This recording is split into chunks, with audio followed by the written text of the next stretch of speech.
Hello, mapagpalang araw po. Ngayon po ay narito po rin ako sa Mindoro dahil po na-stranded po ako dito dahil may sama nga po ng panahon at kamusta na nga ba ang Tres Marias at ganoon din ang Chichernida at ang pag-aaral ni Maylin at Ninita. At shoutout po rin sa ating mga viewers, subscriber at sponsor na patuloy na sumusuporta sa atin at sponsor ni Maylin at Ninita. Shout out po sa inyo. Maraming salamat po sa walang sawa ninyong suporta.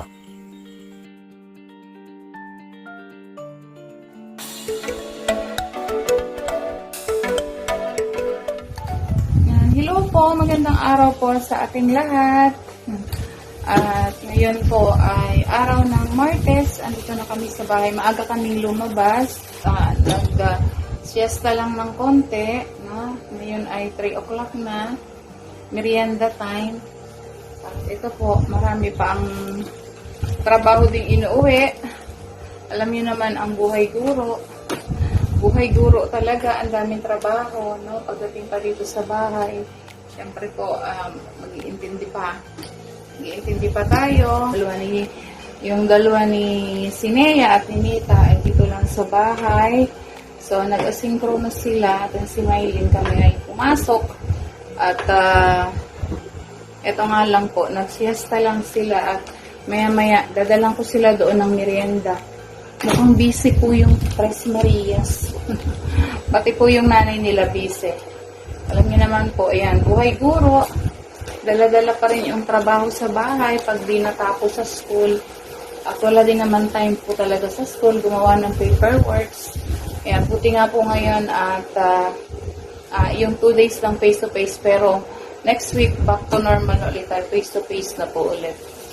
Ayan, at maraming salamat nga din po pala sa nanood ng aming last vlog. So, more comments, nabasa din nila ni Maylin at ni Ninita, no? So, si Ninita po ay talagang uwi na. Totoo po yun, uwi na.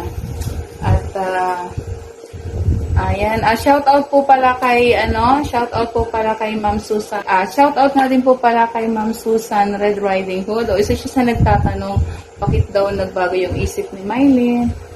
Nagbago yung isip ni si Ninita hindi uuwi. Uuwi nga po ba sila o hindi? So decision po nila 'yon. Pero ayan, hello po kay Ma'am. Hello din po kay Ma'am. Lovely Kate po diyan sa UAE.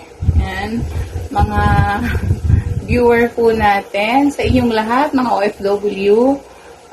Ingat-ingat po tayo dyan kung saan man kayo nandoon. Maraming salamat po sa suporta nyo at pagtangkilik po ng Tres Marias. Ganon din po kay Tito Herns. Ayan, at kumustahin nga natin yung kanilang pag-aaral. So, okay naman po, no? Kumusta yung pag-aaral ng dalawa, si Maylin at si Ninita, ay okay naman po ang kanilang pag-aaral, no? At sa totoo lang po si Ninita din, nabigyan siya ng teacher niya ng certificate, no? Achiever siya ngayong month na to. Ibig sabihin, yung may improvement talaga yung bata. So, talaga lang siguro na late siya at walang nagtuturo, kaya ayan, no? Pero awa ng Diyos naman po ay okay naman po yung kanyang grades. So, nabigay na sa akin ng teacher niya. Ganon din po si Maylin, no? At si Maylin din nakakatuwa naman po yung grades. At na-maintain niya po yung... At yun naman po, si Ninita at si Maylin, kahit pa paano naman po ay maayos yung kanilang pag-aaral, no? Sa kabila po ng busy natin din trabaho. So, namumonitor naman po natin yung mga bata, no? At nakakatuwa naman po, no? Nakakataba ng puso kasi magaganda naman yung grades nila, no? Kaya kahit papaano po ay nakakasabay-sabay na rin naman po si Ninita. So, ibig sabihin po yung bata talaga ay nag-i-improve, no? Kamukha nung isang araw, tuwa siya, no? Kasi may na-receive siyang certificate doon sa picture niya, no? Nakikisabay talaga din naman si Ninita. Sinisikap niyang makasabay sa mga kaklase niya. Pero pag sa academic nga lang po talaga, medyo late talaga siya. Pero pagdating sa mga extracurricular, yan, gusto niya po yan. Kasali siya sa choir, kasali siya sa sayaw. Ayan. So, kaya, nung nakareceive siya ng certificate, yung participation niya sa kanyang mga extracurricular, tuwan-tuwa siya, no, di ba? Sabi niya, ayan, bilang isang naging achiever din siya, no, do sa mga ganong performance niya. Thank you kay Ma'am Mariel, sa mga teachers ni Ninita, na ginagabayan din siya, no? Lalo tigit yung aming principal, si Dr. Felix, ayan. Kapag may time at nakita niya si Ninita, tinuturuan talaga nila kahit nasa isang kabilang. Ayan. At ganoon din po si Maylin, no? Maayos yung mga grades niya. At syempre po, higit sa lahat, pinasasalamatan lalong-lalo na po natin ang kanilang mga sponsor na si Ma'am Telma po na nasa USA, yung pong sponsor ni Ninita, at ganon din po kay Ma'am Maylin po ay nakakasama din sponsor sa naman po ano, ni hindi Maylin naman siya naliliit, no?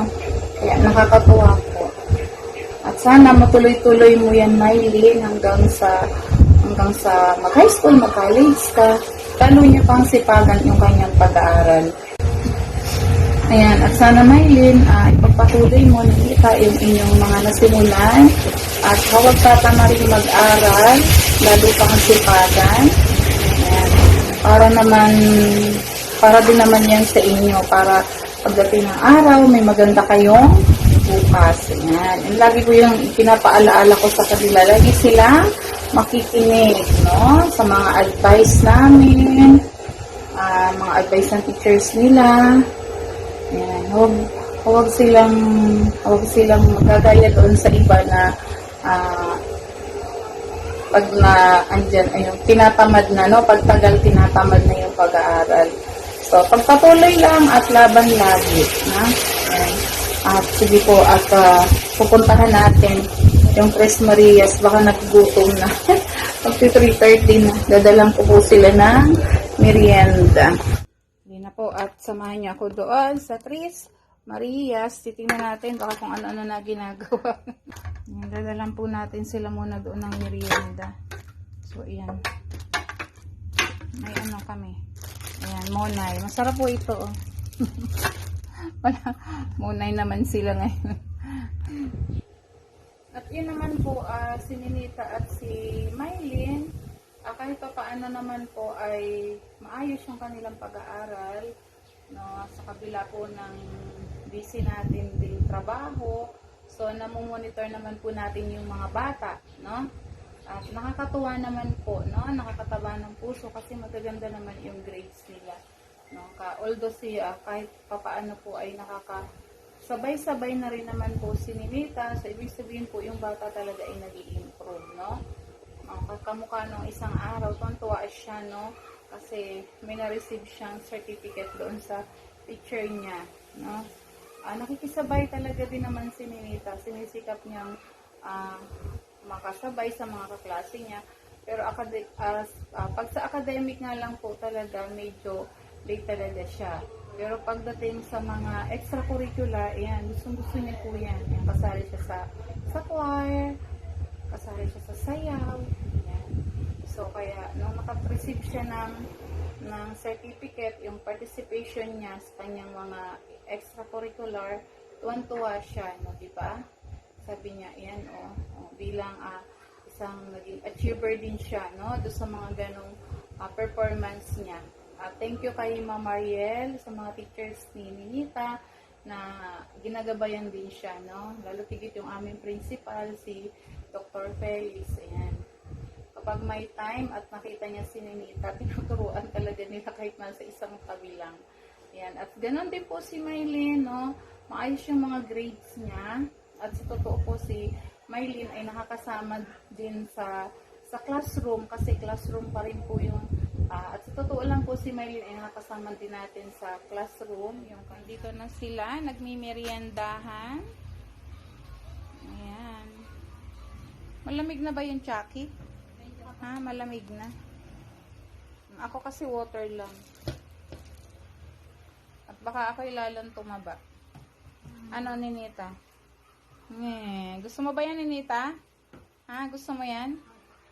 Masarap ba yan? Chucky. Ayan. Si Ninita, kung alam na yung pag-counting. Ayan. 1,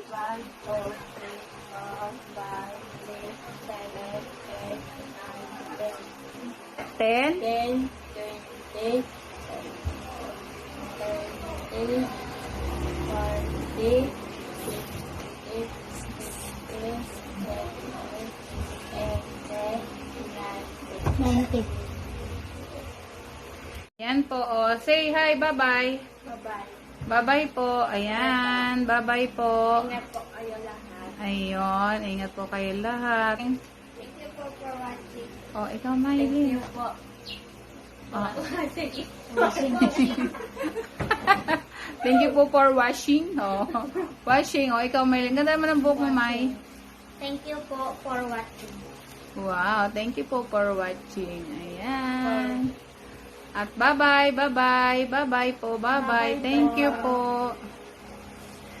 Hello, tatay. Sabihin. Hello, tatay. Merienda. Pasalubong. Pagbalik. Pag Okay, balik. si Tito Herns po ay nasa Mindoro. Hindi po siya makabalik kasi malakas ang hangin. Ayan, kasi si Betty hindi pa umaalis. Kaya hindi din naalis po si Tito Herns doon sa Mindoro. Sinasabayan niya po si Betty.